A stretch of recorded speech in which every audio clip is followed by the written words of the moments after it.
Loper kwam van de morgen uit de richting van Haas en weer onderwijs naar Skilge. Snelboot Tiger kwam juist van Skilge. Er waren 22 personen aan boord van de Tiger en 8 mensen aan boord van de Stormloper. Die 8 opvarenden van de wettertaxi bedarren in het wetter. Het ongeluk badde in het Schuitengat. Dat leidt tussen Vlieland en Skilge in. De KNRM had mensen uit het wetter hellen, maar er rekken ook verskate mensen vermist. Op Skilge is verslagjouwer Lennart Geerts. Lennart, wat is de laatste stand van zaken daar? Nou, je zei het net al even, Timo. De zoekactie is op dit moment gestaakt. Om 11:15 is dat begonnen, de staking. En toen zijn ze hier naar de haven gekomen. Ze kwamen hier iets voor 12 kwamen ze hier binnen. Dat waren zo'n 8 reddingsboten van groot tot klein en ook onderdeel van de politie en Rijkswaterstaat. Als ik hier even iets verder voor mij kijk, dan zie ik dat het schip, de Stormloper, de kleine watertaxi, die ligt er nog. Daar liggen ook allemaal nog boten bij van de politie, die doen daar ook nog verder onderzoek. En Rijkswaterstaat heeft de Vago, het Schuitengat, op dit moment dan ook afgesloten. Dat is mij de veerboot vlakbij, het plak van de Onvaring West.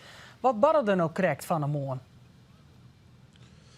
Nou, de snelboot Tiger van Terschelling die vertrok om 6:05 nog in het donker richting Harlingen. En die klapte dus in het Schuitengat op die Stormloper, een vrij kleine boot. Dat was een enorme klap. Dat zeggen ook mensen die aan boord gezeten hebben. En daarbij raakten dus een aantal mensen in het water. En ook mensen zwaar gewond en afgevoerd. De hulpdiensten die zijn toen direct daarheen gegaan. Zowel vanuit Harlingen als vanaf Terschelling als vanaf Vlieland. Ook op alle 3 die locaties in Harlingen, maar hier op Terschelling wel zeker ook heel veel sirenes en hulpdiensten direct naar de haven. En toen daar op locatie al duidelijk werd dat er aardig wat mensen in het water beland zijn, werd er direct opgeschaald naar grip 1 en toen grip 2 en toen grip 3. En dat betekent dat heel veel hulpdiensten worden ingezet en iedereen in opperste staat van paraatheid is. Het gebeurde in het Schuitengat, dat zei je net al. Het is geen hoofdvaarweg.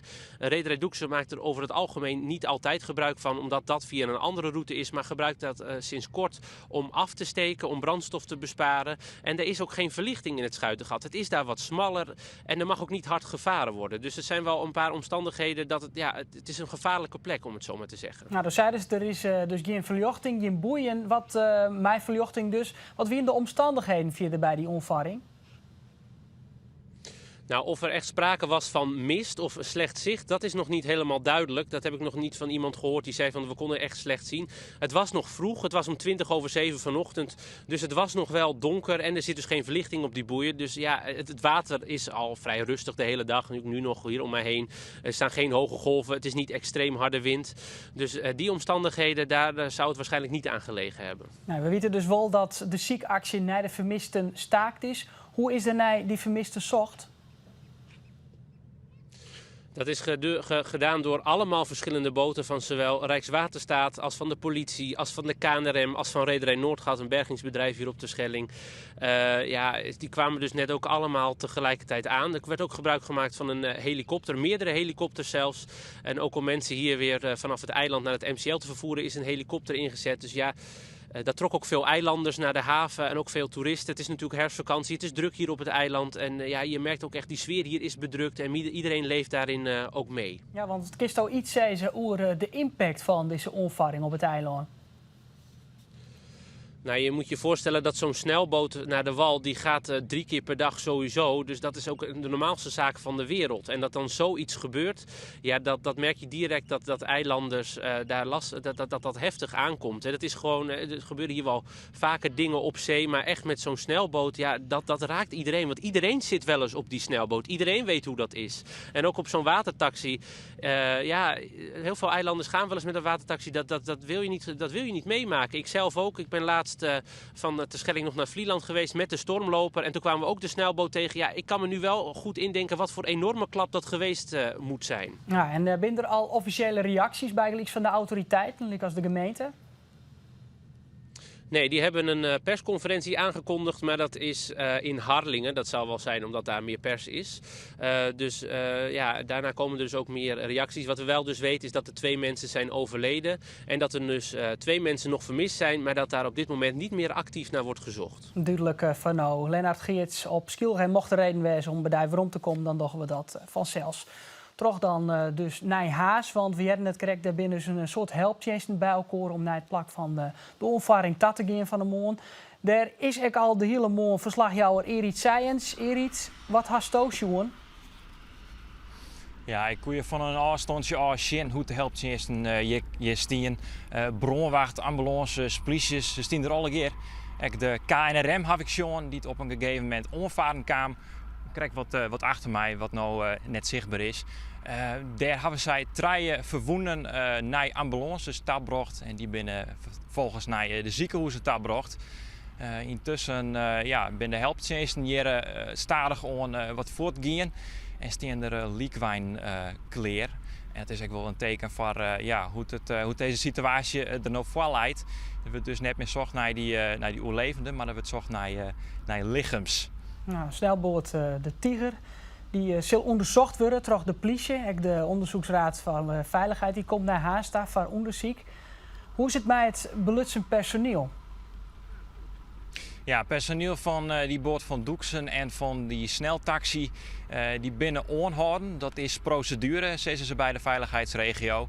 Ja, de grote vraag die het op dit moment op ieders lippen leidt is vanzelfs: hoe kon dit gebeuren? En die vraag die stelde ik van de morgen aan de veiligheidsregio Friesland. Ja, dat is op dit moment nog net bekend. De kapitein en de stuurman van de Tiger die zijn aanhouden, gewoon volgens het protocol van verhoor. En de oorskipper van de waddentaxi is overgebracht naar het ziekenhuis. En zodra zien taststand talet zal die ook jet worden. Is bekend dat de mensen die in het wetterrek zijn, dat die ook bijgelijks zwemvesten omheen? Nee, dat is op dit moment bij mij net bekend. Het is wel bekend dat door de aanvaring de stormloper, dus de waddentaxi die onderwijst naar Terschelling, kapke ondergang is. Maar door tij en door de berging is die leven letterlijk weer boven water gaan. Nou, de onvaring dus met een schip van rederij Doeksen. Vanzelfs weten we nog net wat er gebeurd is, maar wat zei de rederij? Ja, omdat dit al nog in onderzoek is, maar is Hielendal niet zissen. Wel weten we dat de vlaggen bij de rederij alweer heel stok gingen. En weten we wel wat meer details bijgelijks hoe die onvaring, de snelheid bijgelijks? Ja, wat we weten is dat die Tiger met zo'n 54 km/h varen. En dat de sneltaxi zo'n 30 km/h hier. En wat we ook weten is dat snel varen op dat plak dat net tastien is. Duidelijk van nou. Verslagjouwer Erit Science er in Haas. Ja, een onvaring dus midden op de Waadzee tussen snelboot Tiger van rederij Doeksen en de wettentaxi Stormloper. Dat gebeurde al je correct van Jalwe 8 van de morgen. Dit is dus wat we ontnota weten. Er binnen 2 mensen om het leven kwamen bij die onvaring tussen de snelboot en de wettentaxi. 2 mensen binnen nog vermist. De ziekenactie naar de KNRM is om kwartier oerolven, maar ik zei ze staakt. De politie zal letter op de dij met sonarapparatuur via de ziekje. De beide skippers binnen aanhouden, dat is een standaard procedure. En op het moment van het ongeluk varen de Tiger met een snelheid van 54 km/h. De wettentaxi hier een snelheid van 30 km/h. De vraag is of dat er in het Schuitengat wel het veen worden mij. En ontzag je deze extra uitsturing van Friesland Joert om 4 uur. Dan ben we bij jou rond bij een reguliere editie. Leon Titiets online opdichten van het laatste nieuws hoe de onvaring op de Waadzee via omroepfriesland.nl of de Omroep app.